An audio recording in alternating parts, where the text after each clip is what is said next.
ഓം നമോ ഭഗവതേ സായീശ്വരായ. ശ്രീ സത്യസായി ഭാഗവതം അനുബന്ധം. എന്താണ് ഏറ്റവും വലിയ അത്ഭുതം? കാരിരുമ്പ് പോലുള്ള മനുഷ്യ മനസ്സുകളെ ഉരുക്കിയെടുത്ത് തനിക്ക് ഇഷ്ടമുള്ള വിധം രൂപം കൊടുത്തു ശ്രീരാമകൃഷ്ണദേവൻ. അവിടുത്തെ ഏറ്റവും വലിയ അത്ഭുതം അതുതന്നെയായിരുന്നു. വിവേകാനന്ദ സ്വാമികൾ ഒരിക്കൽ ഗുരുനാഥനായ ശ്രീരാമകൃഷ്ണനെ കുറിച്ച് ഇങ്ങനെ പ്രസ്താവിച്ചു: ഭഗവാൻ ബാബ തന്റെ ഏറ്റവും വലിയ അത്ഭുതം എന്തെന്ന് വെളിപ്പെടുത്തിയത് ശ്രദ്ധിക്കൂ. ഞാൻ നടരാജനാണ്, നിങ്ങളെ നൃത്ത ചുവടുകൾ പഠിപ്പിക്കുന്ന നടരാജൻ. ശരിയായ വിധം നിങ്ങളെ ചുവട് വയ്പ്പിക്കാൻ ഞാൻ ഏറെ ക്ലേശിക്കുന്നു. നൃത്തം അറിയാത്ത നമ്മെ ചുവട് വയ്പ്പിക്കുന്നതാണ് സ്വാമിയുടെ ഏറ്റവും വലിയ അത്ഭുതം. വാസനാ മാലിന്യങ്ങളാൽ നട്ടം തിരിയുന്ന നമ്മെ ശുദ്ധീകരിച്ചെടുക്കുന്നതാണ് സ്വാമി കാണിച്ചുകൊണ്ടിരിക്കുന്ന ഏറ്റവും വലിയ അത്ഭുതം. സ്വാമിയുടെ മറ്റെല്ലാ അത്ഭുത പ്രവൃത്തികളും താൽക്കാലികം, അവയൊക്കെ നമ്മെ പ്രോത്സാഹിപ്പിക്കാൻ മാത്രമുള്ളത്. പക്ഷേ ഭഗവാൻ ബാബയെ അധികം പേരും അറിയുന്നത് അവിടുന്ന് കാണിച്ച അത്ഭുതങ്ങളിലൂടെ. മിറാക്കിൾ മേൻ എന്നുവരെ പലരും സ്വാമിയെ വിളിച്ചു. അങ്ങനെ സ്വാമിയെ അറിയിക്കാനും ശ്രമിച്ചുകൊണ്ടിരിക്കുന്നു. അത്ഭുതങ്ങൾ അവതാര പ്രകൃതം. ജനിച്ചപ്പോൾ മുതൽ അത്യത്ഭുതങ്ങളിലൂടെയാണ് കൃഷ്ണാവതാരം കടന്നുപോയത്. പക്ഷേ ശ്രീകൃഷ്ണൻ അറിയപ്പെട്ടത് ആ അത്ഭുത ലീലകളിലൂടെ ആയിരുന്നില്ല. അർജുനനും ഉദ്ധവർക്കും ഉപദേശിച്ച ഗീതയിലൂടെയാണ്. ശ്രീകൃഷ്ണൻ യഥാർത്ഥത്തിൽ ആരെന്നറിയാനും ആ ഗീതകൾ തന്നെ വേണം. ശ്രീകൃഷ്ണ ഭഗവാന്റെ മറ്റുള്ള ലീലകൾ ആസ്വദിക്കാനുള്ളതാണ്, ഗീതയാകട്ടെ ആശ്രയിക്കാനും. അത്ഭുത പ്രവൃത്തികൾ അവതാര പുരുഷന്മാരുടെ സ്വഭാവമാണ്, സന്ദേശമല്ല. ഭഗവാൻ ബാബയുടെ ഓരോ ചലനവും മിറാക്കിൾ തന്നെ, അതായത് അത് അവിടുത്തെ സ്വഭാവം. അഗ്നിക്ക് പ്രകാശം എന്ന പോലെ. പക്ഷേ അഗ്നിയുടെ ശക്തി അതിന്റെ ദാഹക ശക്തിയാണെന്ന് മറക്കരുത്. ഭഗവാന്റെ ദിവ്യത അവിടുന്ന് വ്യക്തികളിൽ ഉണ്ടാക്കുന്ന മനപരിവർത്തനമാണ്. എന്തിനാണ് അത്ഭുതങ്ങൾ? നാം ഭഗവാൻ ബാബയുടെ ഭക്തന്മാർ ഭഗവാന്റെ അത്ഭുതങ്ങൾ, അതായത് ചിത്രത്തിൽ നിന്ന് വിഭൂതി പൊഴിയുക, അമൃത വരിക, മാല വളരുക, മാല പൊട്ടി വീഴുക, വിഭൂതി സുഗന്ധം പരക്കുക, സ്വാമിയെ പലയിടത്തും കാണുക തുടങ്ങിയവ എത്രയോ ഏറെ നേരിട്ട് കണ്ടിട്ടുണ്ട്. എന്തിനാണ് ഈ അത്ഭുതങ്ങൾ?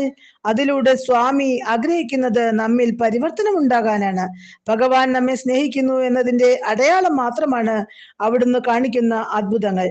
ആ സ്നേഹം സ്വാമി കാണിക്കുന്നത് നമ്മെ നേർവഴി നടത്താനുമാണ്. പഠിക്കാൻ മടി കാണിക്കുന്ന കുട്ടിക്ക് അമ്മ മിഠായി കൊടുക്കുന്നത് നന്നായി പഠിക്കാൻ വേണ്ടിയാണ്. അമ്മ സന്തോഷിക്കണമെങ്കിൽ കുട്ടി പഠിക്കണം, മിഠായി കഴിച്ചാൽ മാത്രം പോരാ. ഇത് തന്നെയല്ലേ ഭഗവാൻ ബാബ തന്റെ സാന്നിധ്യം അറിയിക്കുന്നതിലൂടെ നമ്മിൽ നിന്നും ആഗ്രഹിക്കുന്നത്? സ്വാമി തന്നെ അരുളിയിരിക്കുന്നു: നിന്നിൽ ഉണ്ടാകുന്ന പരിവർത്തനമാണ് ഞാൻ ആഗ്രഹിക്കുന്നത്. പുനർജന്മം. വാൾട്ടർ കോവൻ, കുപ്പൻ രാധാകൃഷ്ണൻ തുടങ്ങി നിരവധി പേരെ ഭഗവാൻ ബാബ അവരുടെ മരണശേഷം തിരിച്ച് ജീവിതത്തിലേക്ക് കൊണ്ടുവന്നു. പക്ഷേ അവരൊക്കെ വീണ്ടും മരിച്ചു. അതായത് അത്ഭുതങ്ങൾ ശാശ്വതങ്ങളല്ല, അതൊരു സന്ദേശത്തിന് വേണ്ടി മാത്രമാണ്. എന്തിനീ അത്ഭുതങ്ങൾ ഭഗവാൻ കാണിച്ചു? ലോകത്തിന്റെ കണ്ണു തുറപ്പിക്കാൻ, താൻ ആരെന്ന് വെളിപ്പെടുത്താൻ, തന്റെ വാക്കുകൾക്ക് ആധികാരികത ഉണ്ടാക്കാൻ. ശ്രീ സത്യസായി ഭാഗവതത്തിൽ ധാരാളം ഭഗവത് മഹിമകൾ വിവരിച്ചിട്ടുണ്ട്. അവയെല്ലാം സമ്പൂർണ്ണ അവതാരത്തിന്റെ മഹിമ തെല്ലൊന്ന് പ്രകാശിപ്പിക്കാനുള്ള ശ്രമം മാത്രം. അതുവഴി ഭഗവാൻ ഉപദേശിച്ച തത്വങ്ങളിലേക്ക് എത്തിച്ചേരണം. അതിന് സത്യസായി വാണികളാകട്ടെ നമ്മുടെ ആശ്രയസ്ഥാനം. അത് ആപ്തവാക്യമാണ്, ശ്രുതിയാണ്. ശ്രീകൃഷ്ണൻ ഗ്രന്ഥമായി അവതരിച്ചതാണ് ശ്രീമദ് ഭാഗവതം എന്ന് മഹത്തുക്കൾ ഓർമ്മിപ്പിക്കുന്നു. ഭഗവാൻ ബാബയുടെ അക്ഷര ശരീരമാണ് ഈ ഗ്രന്ഥം. പൗണ്ഡ്രക വാസുദേവൻ. താൻ ഭഗവാൻ ബാബയാണ് എന്ന് അവകാശപ്പെട്ട് ചിലർ രംഗത്ത് വന്നിരിക്കുന്നു. ശ്രീകൃഷ്ണ ചരിത്രത്തിൽ പൗണ്ഡ്രക വാസുദേവന്റെ കഥയുണ്ട്. ശരിയായ വാസുദേവൻ താനാണെന്ന് പറഞ്ഞ് ശ്രീകൃഷ്ണ വേഷം കെട്ടി നടന്ന ഒരു രാജാവ് ഭഗവാനോട് സുദർശനം ഉടൻ കൊണ്ടുവരാനും മേലിൽ വാസുദേവകൃഷ്ണൻ എന്ന് അറിയപ്പെടുന്നത് താനായിരിക്കുമെന്നും വരെ അയാൾ കൽപ്പന പുറപ്പെടുവിച്ചു. ഒടുവിൽ കൃഷ്ണനാൽ തന്നെ അയാൾ നിഗ്രഹിക്കപ്പെട്ടു. ഒരിക്കൽ തന്റെ സഹപ്രവർത്തകരിൽ ചിലർ സാധനാകാലത്ത് ശ്രീരാമകൃഷ്ണനെ പോലെ പെരുമാറുന്നത് കണ്ട് വിവേകാനന്ദ സ്വാമികൾ സഗൗരവം പറഞ്ഞു: നിങ്ങളുടെ ഈ ഭാവവും അനുഭവങ്ങളും ആത്മീയ പുരോഗതിയുടെ ലക്ഷണമല്ല. മസ്തിഷ്ക പ്രസൂതമാണിത്. ഞരമ്പിന്റെ ബലക്കുറവ്, ഉറക്കക്കുറവ്. സംശയിക്കേണ്ട, ശ്രീരാമകൃഷ്ണൻ ഒരിക്കലേ ഉണ്ടാകൂ. അവതാരങ്ങൾ വന്നുകൊണ്ടേയിരിക്കും, പക്ഷെ അതെല്ലാം തികച്ചും അനന്യവുമായിരിക്കും. ഭഗവാൻ സത്യസായി ബാബയെ പോലെ ഭഗവാൻ സത്യസായി ബാബ മാത്രം. ഈ സത്യം ഉള്ളിൽ ഉറപ്പിക്കൂ. ശരീരമാകുന്ന മറ്റൊരു മാധ്യമത്തിലൂടെ സ്വാമി എന്തിനു പ്രവർത്തിക്കണം? എന്താണ് അത്തരം അവകാശവാദങ്ങളുടെ ആധികാരികത? ഭഗവാൻ ബാബ എന്നു വരും, സ്വാമി തന്നിലൂടെ പ്രവർത്തിക്കുന്നു എന്ന് എത്രയോ പേർ അവകാശപ്പെട്ടു തുടങ്ങിയിരിക്കുന്നു. പലരും അവരുടെ പുറകെ പായുന്നു. അവർ അവകാശപ്പെടട്ടെ. പക്ഷെ നാം എന്തിന് അതിനു പുറകെ പായണം? നാം ആശ്രയിക്കുന്നത് ഭഗവത് ശാസനങ്ങളെയാണ്. 2014 സ്വാമി വരുമെന്ന് പറഞ്ഞ് പലരും എത്ര കോലാഹലമുണ്ടാക്കി, ഗ്രന്ഥങ്ങൾ വരെ പ്രസിദ്ധീകരിച്ചു. എന്നിട്ട് എന്തു പറ്റി? ഇവിടെയും നമുക്ക് തുണ സായി വചനങ്ങൾ തന്നെ. സ്വാമി പറഞ്ഞിട്ടുണ്ട്, ഞാൻ എങ്ങും പോകുന്നില്ല, വരുന്നുമില്ല, എല്ലായിടത്തും ഞാൻ നിറഞ്ഞു നിൽക്കുന്നു. ആവശ്യമുള്ളപ്പോൾ നിനക്കായി ഞാനൊരു രൂപം സ്വീകരിക്കുന്നു, അത്രമാത്രം. ഇതല്ലേ നമുക്ക് സ്വീകരിക്കാവുന്ന ഉത്തമ ഉപദേശം. ശ്രീരാമൻ പോയി, നമുക്കിനി ആശയം രാമായണം. ശ്രീകൃഷ്ണൻ പോയി, നമുക്ക് ആശയമായത് ഗീതയും ഭാഗവതവും. അതുപോലെ ശ്രീശങ്കരൻ, വിവേകാനന്ദ സ്വാമികൾ, രമണ മഹർഷി, ഷിർദി സായി തുടങ്ങിയവർ, അവരുടെ ഉപദേശ രത്നങ്ങളാണ് ഇന്ന് ഭക്തജനങ്ങളെ നയിക്കുന്നത്. അങ്ങനെയെങ്കിൽ നമ്മെ നയിക്കേണ്ടത് ഭഗവാൻ ബാബ അരുളിയ അമൃതമൊഴികളല്ലേ, അതിന്റെ ആചരണമല്ലേ? കൺഫ്യൂഷ്യസിന്റെ സന്ദേശങ്ങൾ രേഖപ്പെടുത്തിയ കെട്ടുകളുമായി ശിഷ്യന്മാർ വള്ളത്തിൽ പോകുന്ന സമയം ഭാര കൂടുതൽ കൊണ്ട് വള്ളം മുങ്ങുമെന്നായി. ജീവൻ രക്ഷിക്കാനായി തോണിക്കാരൻ കുറച്ച് ഗ്രന്ഥകെട്ടുകൾ നദിയിലെറിയാൻ ആവശ്യപ്പെട്ടു. 4 ശിഷ്യന്മാരും തണുത്തുറഞ്ഞ നദിയിലേക്ക് എടുത്തു ചാടി. ആ സമയം അവർ വിളിച്ചു പറഞ്ഞു, ഞങ്ങളുടെ ജീവിതം താൽക്കാലികം, പക്ഷേ ഞങ്ങളുടെ ഗുരുവിന്റെ ഈ സന്ദേശങ്ങൾ ശാശ്വതം. അത് ലോകത്തിന് പ്രകാശമാണ്. ഇത് സംരക്ഷിക്കലും പ്രചരിപ്പിക്കലുമാണ് ഞങ്ങളുടെ കർത്തവ്യം. ആലോചിക്കൂ, ജീവൻ ത്യജിച്ചും ഗുരുവിന്റെ ഉപദേശങ്ങൾ അവർ ലോകത്തിന് നൽകി. അത്ഭുതങ്ങൾ നമുക്ക് എന്ത് നൽകി?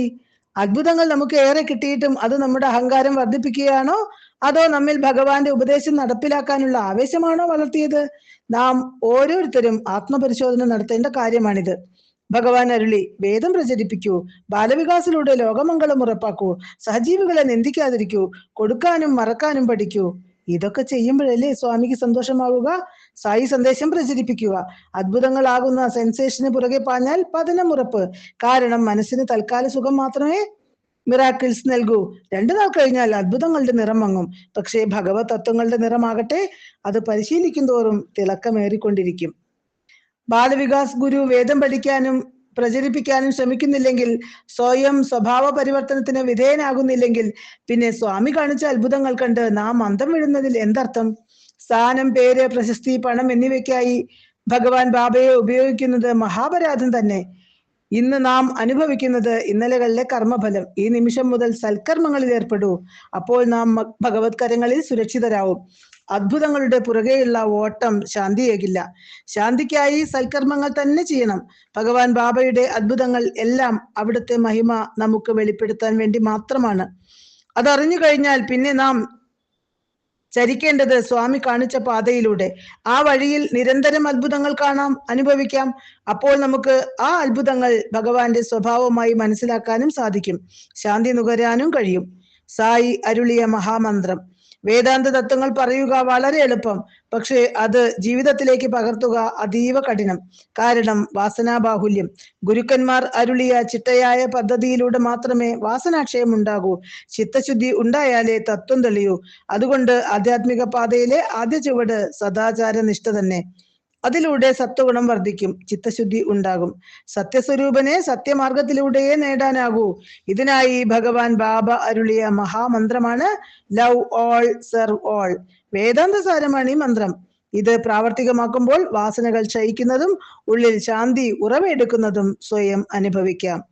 ഈ പ്രേമ പരിശീലനം കുടുംബത്തിൽ നിന്ന് തുടങ്ങി സഹജീവികളിലേക്ക് വ്യാപിച്ച് ലോകം മുഴുവനും നിറയട്ടെ. അതിനുള്ള പരിശീലന കളരിയായി സായി സമിതികൾ മാറണം. മഹത്തായ അവസരം കിട്ടിയവരാണ് ഈ തലമുറ. നാം ഈശ്വരനെ കണ്ടു, തൊട്ടു, സംസാരിച്ചു. എന്നിട്ടും സ്വാർത്ഥതയിൽ പെട്ടുപോയാൽ ആർക്ക് രക്ഷിക്കാനാകും?